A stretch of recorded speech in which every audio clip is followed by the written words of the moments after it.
So வழக்கமாக மாதுளை juice எதுக்கு குடிப்போம்? ஒன்று அல்சருக்கு குடிப்போம், இல்லைனா ஹெச்பி கம்மியாக இருந்தால் குடிப்போம். பட் நான் செய்ய போகிற மாதுளை ஜூஸு வேறு ஒரு விஷயத்துக்கு. ஸோ அது என்ன விஷயத்துன்னு தெரிஞ்சதுக்கு முன்னாடி நம்ம பேஜை ஃபாலோ பண்ணிக்கோங்க, வீடியோ லைக் பண்ணிக்கோங்க.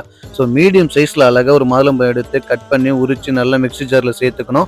ஸோ அது கூடவே வந்து பார்த்துட்டிங்கன்னா என்ன பால் சர்க்கரை தான் சேர்க்கணும் நீங்கள் நினச்சிட்டு இருப்பீங்க. ஸோ அதுதான் கிடையாது. இன்றைக்கி புதுசாக எஸ்எஸ்எல் சேர்க்க போகிறோம். அது என்னன்னு பார்த்துட்டிங்கன்னா ஹனியும் முந்திரியும் சேர்க்க போகிறோம். உங்கள்கிட்ட எவ்வளோ இருக்கோ அதுக்கேற்ற மாதிரி நல்லா சேர்த்துக்கலாம். நான் வந்து 2 ஸ்பூன் ஹனியும் 3 முந்திரியும் சேர்த்துக்கிட்டேன். ஸோ இதெல்லாம் மிக்ஸ் பண்ணிவிட்டு சர்க்கரை போட்டு ஐஸ் கியூப் போட்டு நல்லா மிக்ஸில் அரைச்சிக்கணும். ஜூஸ் அரைச்சிட்டு இருக்கப்போ சும்மா தளபதி போட்டு டான்ஸ் ஆடிட்டு இருக்கணும். இந்த ஜூஸோட பின் குறிப்பு இது ஆண் பெண் 2 பேருமே குடிக்கலாம். ஆனால் ஒரு நாள் குடிக்கக்கூடாது, வாரத்தில் 3 to 4 டேஸாவது குடிக்கணும். அப்படி குடிச்சு பார்த்தீங்கன்னா இந்த கொஸ்டின் உங்களுக்கு கேட்பாங்க. அதுக்கு நீங்கள் இந்த மாதிரி தான் பதில் சொல்லணும். அப்புறம் என்னப்பா ஜூஸ்லாம் போட்டு குடிச்சாச்சு, அடுத்து என்ன ஜூஸ் போடலாம் சொல்லுங்கள்.